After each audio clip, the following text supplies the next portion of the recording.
Hello, America, how are you? Welcome to Let's Talk Vets Talk, coming to you from the historic and ever so beautiful city of Haverhill, Massachusetts, where the bells of freedom shall toll forevermore. I'm your host, Stephen Differ, United States Marine Corps, and I'm welcome for joining us on Operation Veteran Services. Today, we have the Veteran Services Director of Groveland and Haverhill, Massachusetts, Mike Ingham. Mike, welcome to the show today. Oh, thank you, Steve. And Mike's job is to help despondent veterans who come to seek aid for various numbers of reasons and why they do so.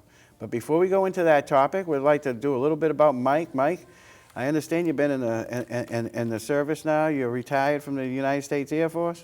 Right. You did 20 years, huh? Actually, I did 34. 34 years, bless your heart. Was it all Air Force time? All Air Force and Air Force Reserve as well. Really? How old were you when you first went in?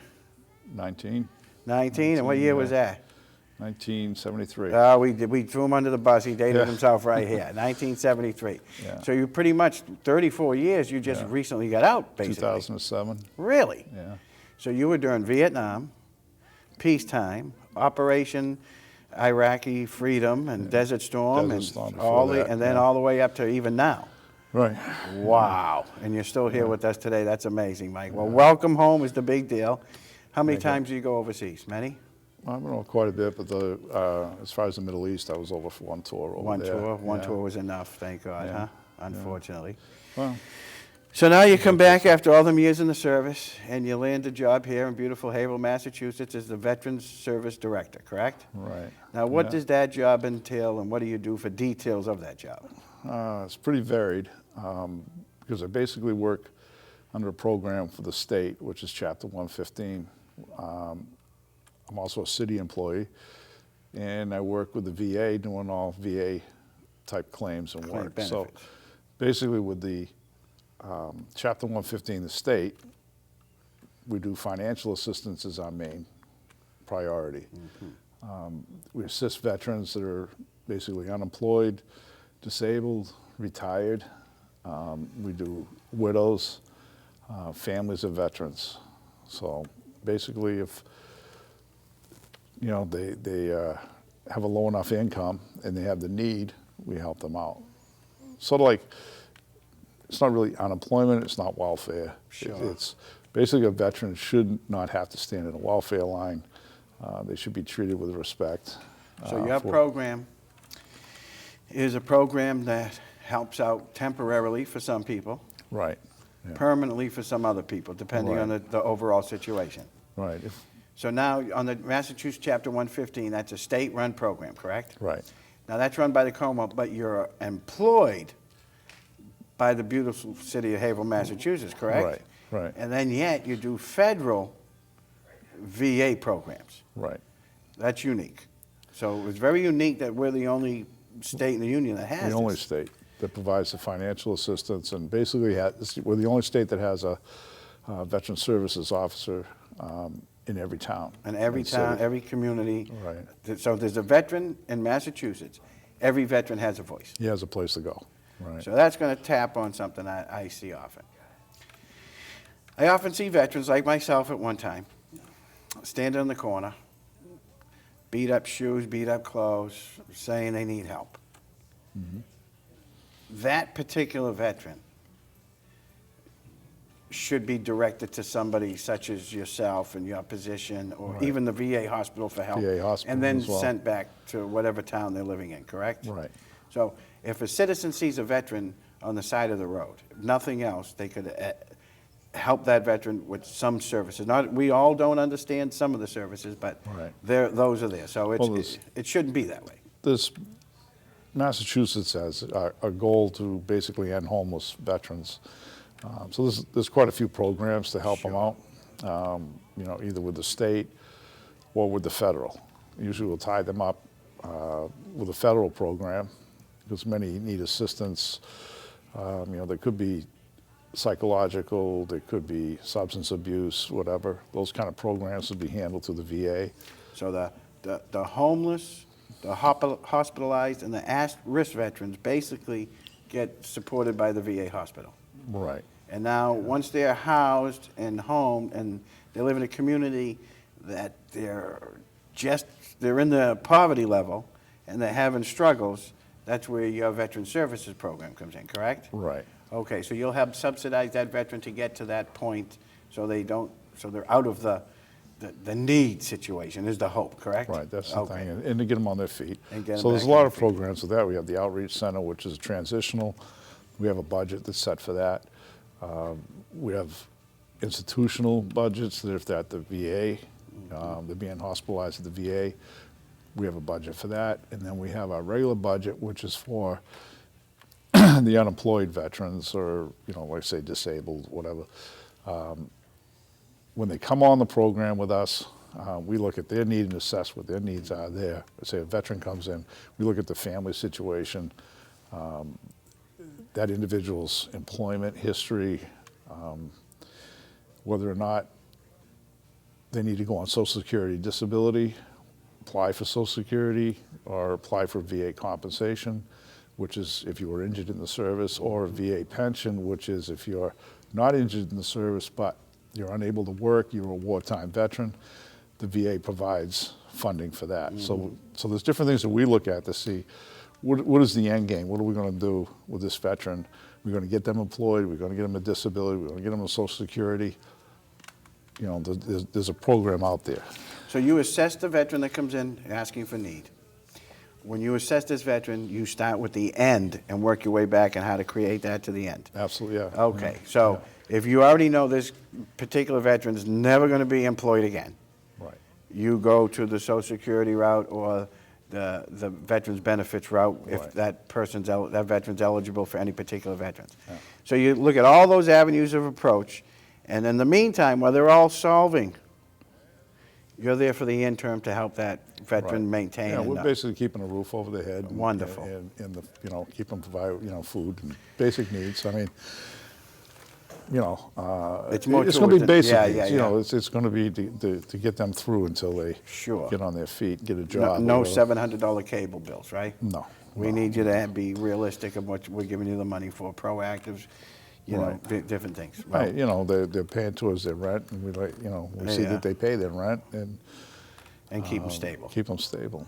Now, we also have a problem here in Massachusetts, because you just said it yourself, that, we want to end veterans' homelessness. But yet in Massachusetts, we have young men and women standing up to be counted every day. So in 3 to 4 to 5 years from now, these young men and women are coming home, and we can, by all stats, 20%, 1 out of 5 is going to need some kind of assistance immediately out of the service, not as they grow older into their 30s, but even at 22, 23, and 24 years old. And one scenario we have that was plaguing many in the inner city, particularly the veterans whose parents or families are on a Section 8 type program, where you have a mom with a son and 2 daughters, and they are approved for a 3-bedroom home. And then that son graduates school and joins the service. Then the Section 8 people or the housing people say, well, you don't need a 3-bedroom anymore, so we're going to knock you to a 2-bedroom. And then this young man or woman gets hurt in the service a year into it, and now they're home sleeping on their mother's couch, back in the same place they just left. And that's where a bunch of the cycle continues. It starts right there and continues on. So we have, as we know, there's federal programs for veterans, and there's different programs out there right now. Schooling as well as housing and all kinds of goodies.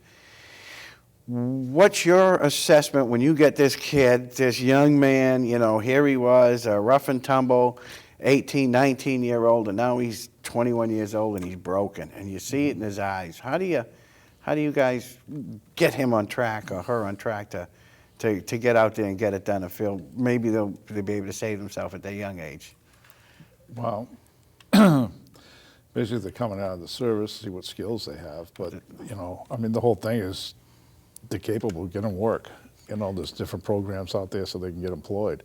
So we got that's kind of veterans, a main goal. If they have disabilities, let's say PTSD, TBI, which is traumatic brain injury, they hurt their back jumping in and out of Humvee, we'll work on trying to get that straightened out, as well as in the VA system so they can get medical care. You know, so you got to get some of that stuff straightened out first. Sure, You find know, out I wouldn't send somebody with PTSD, let's say, looking for a job until we got him getting counseling or her getting Yeah, counseling and getting certain things going. You know, and then we'll look at providing funds. You know, try to get them into an apartment or something like that. You know, if they're living at home, we have a budget for that to try to work like a room and board with their parents or something. Oh, I see. You So know. you're making sure that the We'll whole find family's something. actually taken care of in this case with some of these kids going back home. Pretty much. Yeah, and some of the young men that, and women that are out there and fighting it and haven't come in yet, they show up at 29, 30, all A lot of jacked these up. guys aren't going to show up for quite a while. Sure. You know, I mean, I'm still, which is something I'd like to get into a little bit after, but is working with Vietnam veterans. I mean, everybody thinks, you know, Vietnam, oh, yeah, they're my age or older. Yeah. You know, that everything's been settled. Well, It's those are not. the guys I'm working with now, mostly, you know. And that's going to be the same thing with these individuals coming out of the service. So we're not going to see their problems or Until them they're going 50, to get their 45, problems 50, right? fixed, you know. Yeah. There's a lot more awareness now, though. Sure. So, I mean, you know, they know a lot of them to go to the VA, try to get help and things like that. But, you know, a lot of them are just going to school.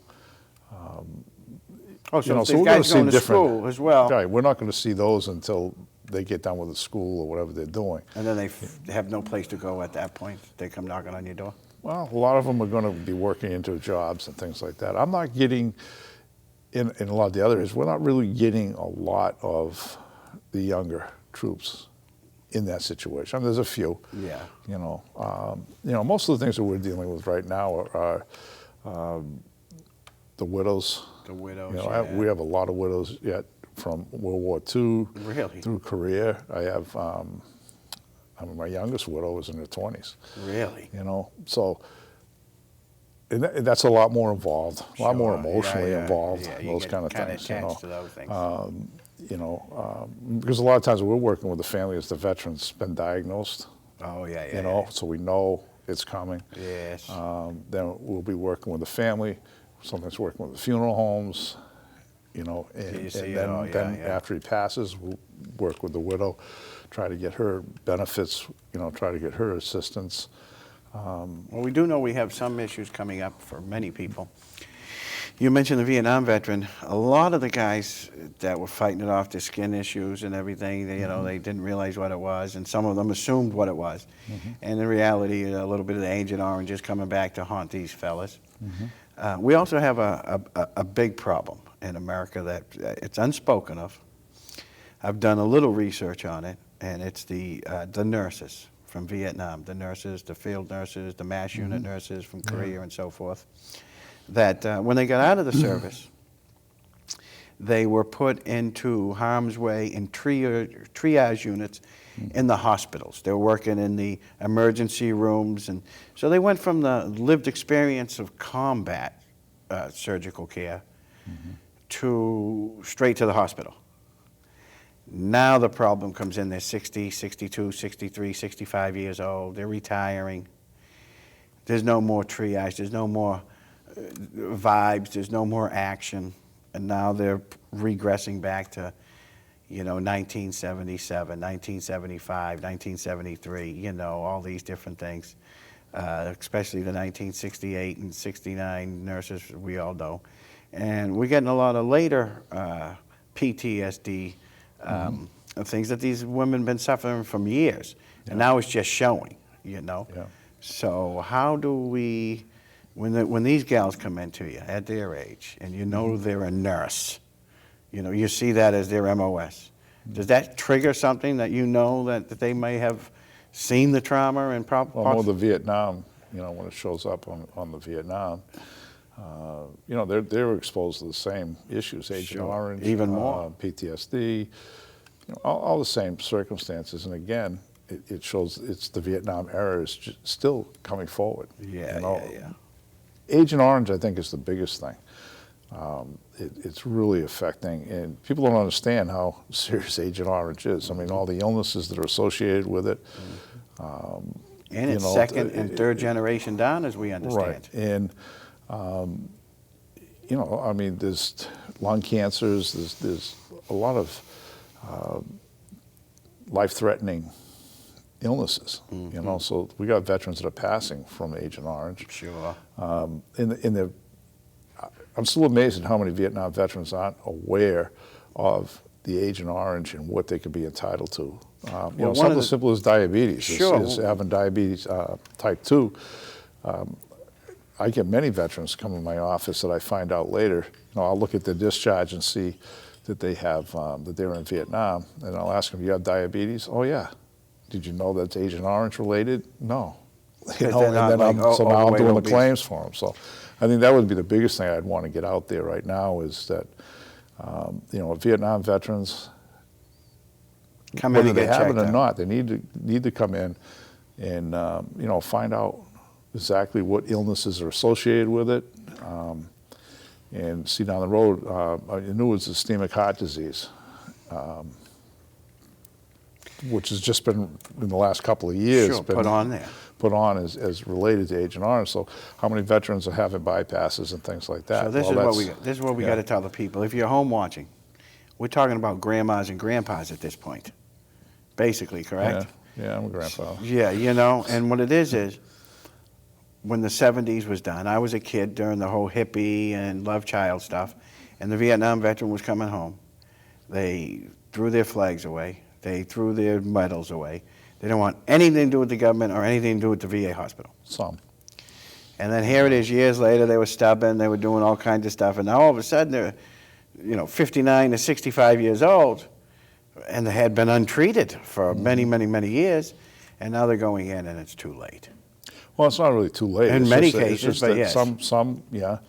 You know, but really a lot of these illnesses that are showing up have, you know, many will say, well, it's age-related. You know, because they're having prostate cancer, they're having diabetes, they're having heart conditions, things like that. Well, yeah, it can be age-related, but the Agent Orange is going to be more prevalent. Sure. You know? And they've done studies. They know, you know, how much more the Vietnam veteran exposed to Agent Orange is more susceptible to these illnesses. So my question is, if you're a 20-something out there, and your grandfather or your dad, older in age, is having some symptoms, particularly skin on the outside is noticeable, and other things, make sure that veteran gets down to the VA hospital and get checked out for these things. These are very, very important that this happens for this veteran. Right. Because if not, one of the reasons is because of the Agent Orange, as we understand, it passes generations.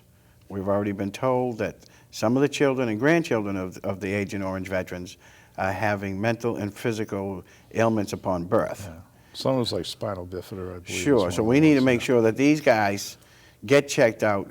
So if their children or grandchildren are sick, then the doctors, wherever they are, may have some kind of link. Not that it's necessary. Some of it you got to be careful because what they do is everything. Yeah, try to associate it. You still need to look at, there's only a couple of things that are associated to the children. But we still need to get that guy out there and get registered. But it's more the veteran themselves. There's an Agent Orange registry, you know, like Bedford VA that you can go get checked. They can't like take blood and find out you got Agent Orange. Sure, yeah, that isn't something that's going to happen. But you can get registered as far as this is where you were exposed, that kind of thing. And you know, just part of it is that later in life, some of these illnesses are going to show up. Yeah. You know, and heaven forbid you pass from one of those, and you leave a widow. Well, that widow could be entitled to a widow's benefit, service connected, which is quite a bit. A brief example I can give, personal basis. I was exposed to Agent Orange, and I'm service connected for it. The individual, I'm one of the rare ones that was diagnosed out of the States that was exposed, and the individual that was with me that was exposed at the same time. Took me a long time to find him after I was diagnosed, and then I got a hold of the family, found out he had passed away a year before, a couple of years ago, or a year before I got a hold of the family. So I was able to get him, or his service connected, even though he'd passed away. I was able to show that he was exposed to Agent Orange, and he was service connected. They approved it. Now his wife is receiving benefits as Wonderful. a widow because of that service connection for Agent It's Orange. almost sad that you told me that story, but it's wonderful that the end result is there. Yeah. And one of the things I got to tell you is, you know, I came to Haverhill despondent. You know, I was bedridden. I'm one of the veterans who receive the state aid of Chapter 115 myself. I do work. I work 5 days a week, and I'm busy 6 days at the hospital. I do 4 hours a week of volunteer work at the food pantry and here at the studio. And, you know, I do have a service-connected disability, and I also have other ailments, and I'm on a new list, not unlike the Agent Orange. We're on the poison water down at Marine Corps Base. Right. I've been denied many times of several things, and yet I've had several surgeries where the sun don't shine, so be it. I had my glands removed, and I now have major dental issues because I only have one saliva gland working. The others are gone. It's been quite a while. You know, every day it seems like it gets worse and worse. And yet, you know, we got to keep going. You can't have the disability define you. No. You can't have the sadness and sorrow keep you down all the time. I mean, that's what led us the way it was, because we were able to get the assistance. And when I came to you, I was a transfer from Brookline because I was at the Horn Home, and then I got to the Veterans Northeast Outreach Center. And I met Betty, you're the secretary, Betty Brunel, fantastic. wonderful person. Yeah. And she makes sure that your paperwork's in line and you know, you follow through with it. And I've been up with you guys for a while, and you know, you've been there through all my operations here in the past 5 years. You've been there through all my difficulties in the past 5 years. You and Betty have stood by my side without any batting of any eyes. It's like, Steve, is just get better, get better. And one of the reasons I asked you here this particular day, I know we had other plans, but the reason this particular day, because this is my 1 year of doing the show. Yeah. And I couldn't have done it without you guys, you know? It's sad because when you get a guy come to a place like Haverhill, and none of us veterans come to here on a winning streak, that's for sure. We got something wrong with us. And you guys just treat us so well, and you take care of us, and you make sure that, you know, we keep our hair clean, we keep our nails clean. You know, Betty wants to make sure you're clothed, you know. Yeah. Don't show up drunk, stoned, and stupid. Show up like you're taking the benefit and you're doing the right things with it, and we'll keep you going. And, you know, I went in with a daydream. I told Betty, you know, hey, Betty, I'm volunteer at the TV studio, and you guys were like, oh, that's great, Steve. You know, get off your feet, get out there, get things done. And, you know, 4 hours a week is what you asked. You said, you know, if you're going to do it, do your 4 hours a week at least. Volunteer somewhere, do something.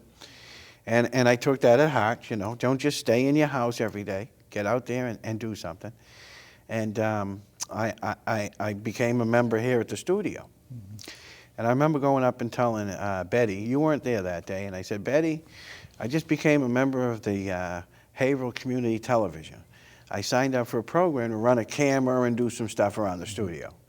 And Betty says, you know, Steve, that's great. We don't want you to sit around and just sit around and your time. Get out there and get stuff done. And then we kept going back, and, you know, then I got struck down again with another tumor and, you know, another operation, and there you were, Veteran Services in Haverhill, right by my side, making sure my rent was paid when I was bedridden for 6 months, and you made sure that I had no problems. You made sure my electric was taken care of. You made sure my gas was taken care of. You guys made sure I had food. You know, I mean, that doesn't happen around the country, but it happens here in Massachusetts. But one of the things is, I was Veteran Services in Boston. I wasn't even Steve Differ. I was a number. Yeah. And then when I landed here in the beautiful city of Haverhill, Massachusetts, and got to know you guys and at the Outreach Center and stuff, you know, you became more of a person. It became more personable. It became more pat in the back by you guys. Steve, keep going. Oh, we love it. Keep bringing the good news. And, you know, you don't get that in Boston. I hate to say it. You know, then you're next. But your office with Betty and all that stuff, and the ladies downstairs knitting and everything for all us veterans.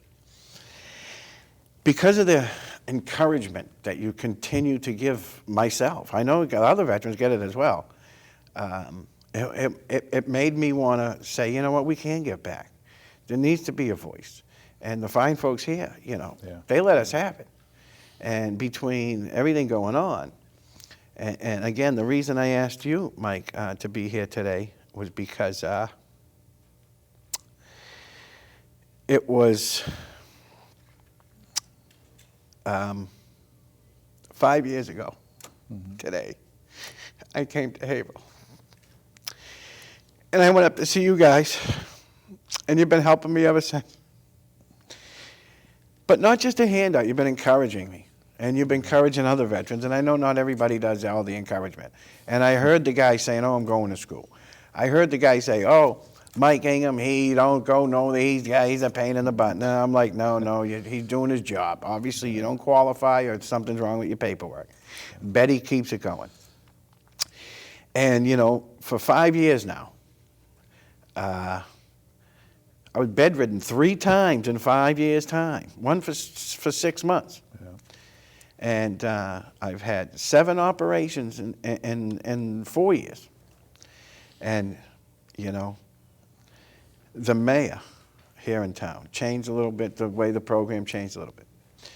And there, every month, one time I couldn't even make it. I was in the house, and my case manager went up, and you guys helped her through that way. So enough can't be said of all the good that you've done. And yes, you got a job. Sure, you're doing some of the paperwork and everything, but it's more than that here in Haverhill. You guys are actually, you know, you make it a little bit personal. We see it in Betty's eyes. We see the happiness she wants. She knows everybody. Yeah, she knows. We see the older ladies before us coming in, some of the widows you spoke of. We see some of the sick guys with the canes coming in, you know. And I'm one of the guys that when I don't have my orthopedic shoes on, you know, like I'm disabled inside my house as opposed to outside. When I take my shoes off, I'm all crookedy, and I got to use the cane to walk around so I don't fall, and I can't have any slippery rugs, and you know, there's no water on the floor. My daughter mops my house before, you know, when I'm gone to make sure it's dry when I'm home so I don't take any headers, and we got to kick all our shoes off before we get in the house so I don't slip, you know, all that stuff, precautionary stuff. But you know, you do a lot of work, and I know you help with the DAVs here. You're a commander of the DAV in Haverhill. And I know you meet up at the Outreach Center at times. They're the Veterans Council. Yeah, the Veterans Council. There's so much going on. And, you know, we need to applaud you guys all over the state. Yeah. But here in Haverhill, I would really like to applaud you even more. Thank you. Down here at the Citizen Center, which is beautiful looking right now. You know, there's a lot of good work there. It's just a beautiful, that old building's now beautiful. And, you know, we walk in there, they got bingo going on, they got sandwiches going on. I see some of the veterans, the older veterans down there playing the bingo, utilizing, you know, the city. And we try our best to utilize the city. Guys like myself who land here and think it's a wonderful place to live, which it is. You know, it goes a long way. And again, Mike, I got to tell you, one of the main reasons I'm in here with this voice is because of you and your program and Betty Brunell, and I got to say thank you very much for that. Sure. But now we're getting down to the end of what's going on, you know, and I'd like to thank the folks here at HC Media for giving us this time. Get the voice out there. You know, we approached them over a year ago. And I asked them, and I said, hey, you know, can we have a show about veterans for veterans? And they said, sure. And Matt Belfiore and the lovely Sarah McCarthy sat with me. We went over a plan. And they said, well, it's feasible. Let's see how it goes. They gave me one time, and then one turned to another time. And now here we are a year later. We got all the support we need. And you can't thank enough for what HC Media and the city of Haverhill has done for us veterans here in our community. But again, yes, it is very, very wonderful. But again, I must make this disclosure, you know. You know, I'm not a doctor nor a clinician, just a regular old veteran trying to, you know, get the word out there and help the other veterans. And that's what we do. So, you know, my name is Steve. I want to say thank you for watching, and please be kind to everyone you meet, for they too have troubles. Until next time, thank you very much. Mike, that's wonderful.